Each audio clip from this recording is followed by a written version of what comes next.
Hi friends, ಇವತ್ತು ನಾನು ನಿಮಗೆ ಮಾವಿನಕಾಯಿ ಗುಳುಂಬ, ಇದು ಚಿಕ್ಕವರಿಗೆ ದೊಡ್ಡವರಿಗೆ ಎಲ್ಲರೂ ಇಷ್ಟಪಟ್ಟು ತಿನ್ನುವಂಥದ್ದು.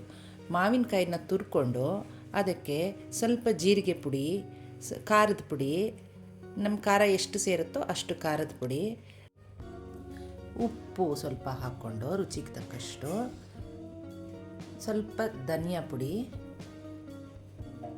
ಬೆಲ್ಲ, ಇದನ್ನೆಲ್ಲ ಹಾಕ್ಕೊಂಡು ಚೆನ್ನಾಗಿ ಕಲಿಸ್ಕೊಂಡು ಅದಕ್ಕೊಂದು ಒಗ್ಗರಣೆ ಕೊಟ್ಕೊಂಡ್ರೆ, ಸಾಸಿವೆ, ಜೀರಿಗೆ, ಇಂಗು ಹಾಕಿ ಎಣ್ಣೆಗೆ ಒಗ್ಗರಣೆ ಕೊಟ್ಟು ಅದನ್ನು ನಾವು ರೆಡಿ ಮಾಡ್ಕೊಂಡಿರೋವಂಥ ಮಾವಿನಕಾಯಿಗೆ ಹಾಕ್ಕೊಂಡು ಕಲಿಸ್ಕೊಳ್ಬೇಕು. ಈ ಥರ ನಾವು ಮಾಡಿ ಇದನ್ನು ಒಂದು ಗಾಜಿನ ಬಟ್ಲಲ್ಲಿ ಅಥವಾ ಪಿಂಗಾಣಿ ಬಟ್ಲಿನಲ್ಲಿ ಹಾಕಿ ಸ್ಟೋರ್ ಮಾಡಿ ಫ್ರಿಜ್ಜಿನಲ್ಲಿ ಒಂದು ವಾರದವರೆಗೂ ಇಟ್ಕೊಂಡು ತಿನ್ಬೋದು. ಇದು ನಮಗೆ ಸೈಡ್ ಥರ ಉಪ್ಪಿನಕಾಯಿ ಥರನೂ ಅನಿಸುತ್ತೆ, ಬಟ್ ಸಿಹಿಯಾಗಿ ಹುಳಿ ಹುಳಿಯಾಗಿ ಖಾರವಾಗಿ ತಿನ್ನೋದಕ್ಕೆ ಬಹಳ ರುಚಿಯಾಗಿರುತ್ತೆ. ಇದೇ ರೀತಿ ರೆಸಿಪೀಸ್ಗೆ ನಮ್ಮ ಚಾನಲ್ನ ಲೈಕ್ ಮಾಡಿ, ಶೇರ್ ಮಾಡಿ, ಸಬ್ಸ್ಕ್ರೈಬ್ ಮಾಡಿ. Thank you.